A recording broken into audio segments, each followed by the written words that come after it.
Awesome. We'll open it up for sure.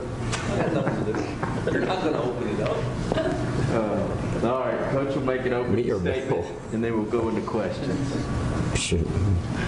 It's a normal week for us. Hey, since I won't be seeing you, I guess, at the end of the week, wishing all of you a happy Thanksgiving, but everybody in Ball Nation and all of our players, families, everybody, wish you all a safe and happy Thanksgiving. Looking forward to this last home game here with our players, in particular our seniors, and opportunity to go compete and finish the regular season the right way. Look forward to having a great home field advantage. Last week I thought, just our fan base was phenomenal. Ball walk was packed, and then the energy inside of the stadium was great early in the football game, and our student body was a huge part of that too. I know this week is tough with it being Thanksgiving, but look forward to seeing all those men and women back in the stadium on Saturday afternoon, and huge game for us. It's the finish of the regular season. It's an in-state opponent, and one that our players and staff will be ready to go for. So with that, I'll open it up. Questions? We will get a mic to you. We'll start with Austin.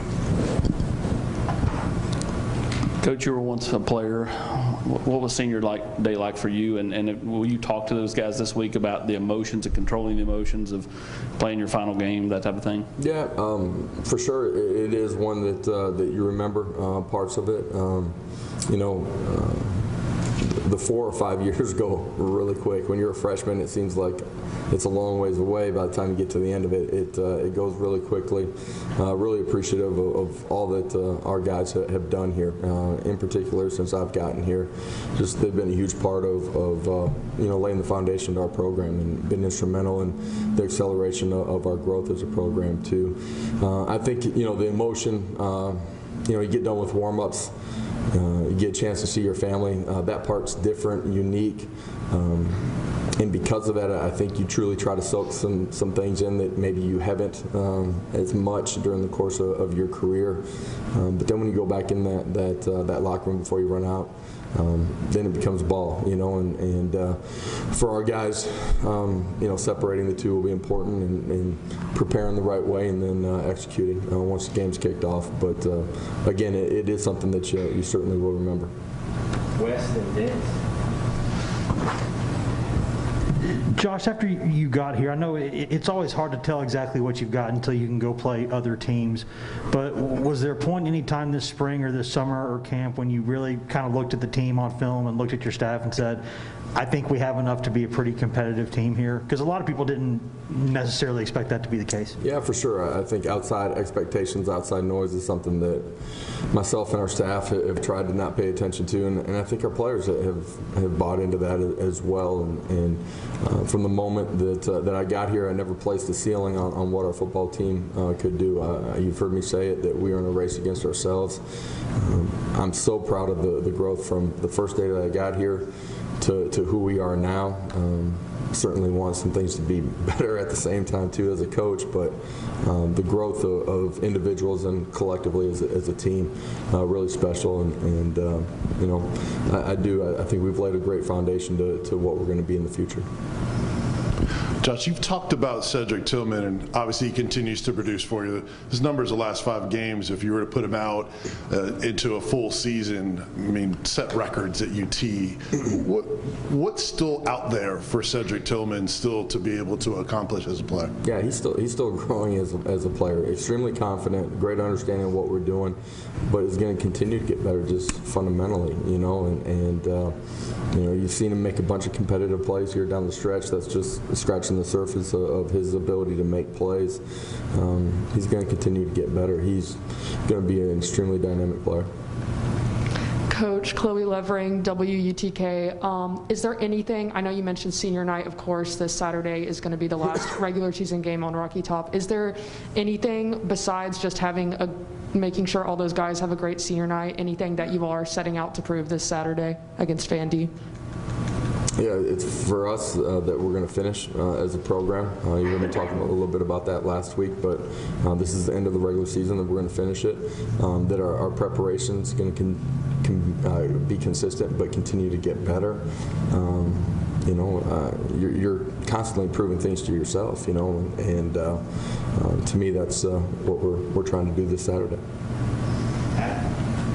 You talked the other night about your style being aggressive on every side of the ball, every phase of the game. If you had coached your entire career on defense, would you be an aggressive, blitzing type style of defense? Yes, sir. Absolutely. Yeah, that's what my dad was. That's what I would be too. And since your identity has been so tied to offense, sometimes head coaches with an identity on one side of the ball have a hard time knowing how much influence to put on the other side of the ball. How did you figure that out about how much to stick your nose on the defensive side and how much to pull back? I think it's, my experience being around the game with my dad and being on the defense side of the ball. I think it's really important that you hire great people and then, set the parameters of what you foresee of, the style of play that you want to have, and then you got to let guys do that, and got a tremendous staff. On the offensive side of the ball too, starting with Coach Golish and our assistant coaches, but defensively, Coach Banks and his ability to lead, his ability to teach and mentor, and that's shared by his assistant coaches on that side of the football, and then Coach Eckler, true to who he is, just personality-wise, and having known him a long time. You hire people that fit your vision in the building, outside of the building, and then you got to let them grow. Eric, then Patrick. For Patrick, go ahead. Coach, it's senior day. You got a couple of seniors on the defensive line that have only played in 4 games, and Latrell Bumpus and Aubrey Solomon haven't played in a few weeks. Is that a red shirt situation for those guys? I don't believe so, no. Okay. It just kind of a follow-up. Kayron Calvert got back in the game late the other night. Just what does it say about him for all the injuries he's gone through in his career to work his way back? Young guy that's been banged up a bunch during the course of his career. Obviously, this season was cut short early. Fought and got himself in a position to get back on the field. It was awesome to see him get an opportunity to play, and a lot of our guys on our roster. Those are unique times that those people remember too. Eric? Looking ahead to Vanderbilt, watching the tape here early in the week, what jumps out to you about them both offensively and defensively? Yeah, I think for us, on the offense side of the ball, thick, strong, physical in their front seven. I think they continue to get better throughout the course of the season. Last week had an opportunity to turn it into a one-possession game late in the football game. Weren't able to convert inside the red zone. Offensively, the ability of the quarterback to run the football is a big part of their game, and something that we got to do a good job against this week. Brent? Coach, what will you appreciate about this senior class the most? Facing adversity and running right into it, and never losing face, and just continuing to compete and grow. And I think all the uncertainty of last offseason, December, January, to a new coaching staff arriving, them buying into it, a lot of them being great leaders inside of our program, been instrumental in how we've grown. So to me, when I think about this group, it's their ability to face adversity and step right through the fire. Austin and West? You talk about the buy-in. We had Cedric on the Nation last night, and then Jabari on the locker room, and they both kind of talked about 2 different times that they thought the buy-in really happened. Cedric said the initial meeting when you sat in there with the team when you first got here, and then Jabari said the first padded practice, because it was different. Just the feeling was different. They were having fun. How instrumental do you think the buy-in was from that core group of older guys to flip the script from all of the negativity that was around the place to what you currently have? Yeah, I think a lot of coaches will tell you when they go into a new program, the older guys are the toughest guys to get to buy into it because they feel like they're on the back end of their careers. And to me, that hasn't been the case at all inside of our program. I think we've had great buy-in from everyone throughout the course of the process.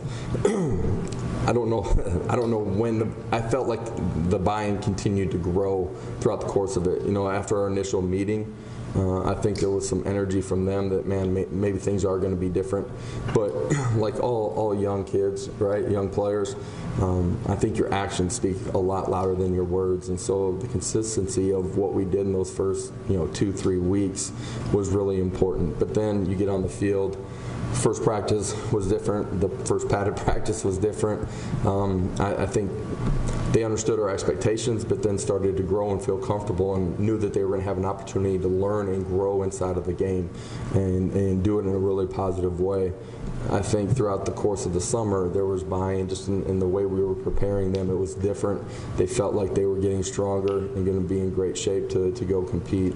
Training camp was different, more buy-in, and then some success early in the season. I think, just continued to create an energy and a buy-in from them that, man, there's a 365-day out of the year plan to help them grow and be what they, have dreamed and want to be. They all have high goals, and I think they believe in the process that we've put before them. Josh, I imagine that if offensively, it's hard to get production if your quarterback doesn't really gel with everybody else in terms of the receivers, the guys in front of him, the backs. You came from a JUCO and went to OU and had to go through that process. How has Hendon been able to kind of airdrop in and relatively quickly kind of get everybody on the same page there?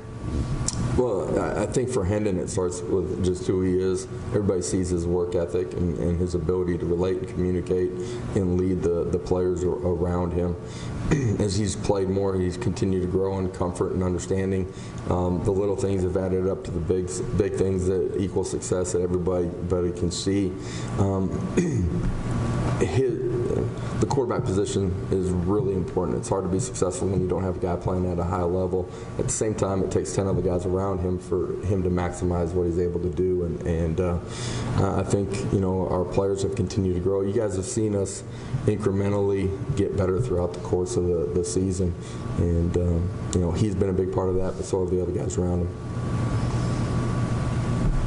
Kellyanne in the back. Hey, Coach. I know it's game week, but for on Thanksgiving, do you have any plans, and are there any traditions that you like to incorporate your players in surrounding the holiday?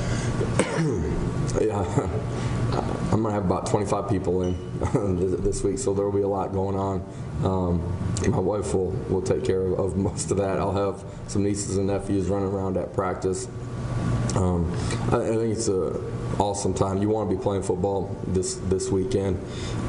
Get to blend two of my favorite things, family and football together. And for our players, we'll have some fun on Thursday. I think it's unique that a lot of our players will have a chance to get home for a little bit and enjoy that experience. Try to have players over that aren't able to go home that will come over to our houses and have Thanksgiving at our place too. Any other questions for Coach? We're able to see Gaston Moore get in the game late against South Alabama. Obviously familiar with him from UCF. Tell us a little bit about him. Yeah, young man that walked on and has continued to grow in his understanding of what we're doing offensively and smart, competitive, and does a really good job inside of the room too. A young guy that doesn't always get all the reps that you want, but is diligent and continuing to grow, and fundamentally has gotten better. Footwork and eye discipline's gotten a lot better too, and it was good exposure for him to get in the ball game the other night. Coach with Valus, he was a guy that you inherited. What were your impressions of him when you first maybe watched some film of what he had done, and how important has he been to sort of being the veteran guy now? Yeah, special teams saw some of the impact that he had as a returner. Felt like he was dynamic in that role. Thought he had a chance to continue to grow and fundamental understanding of how to play the wide receiver position at a really high level. Just where we were personnel-wise, started him outside. Felt like his natural home was probably inside, but that was just where we were at that time, and being able to get him into the slot here, I think has allowed him to play his best football.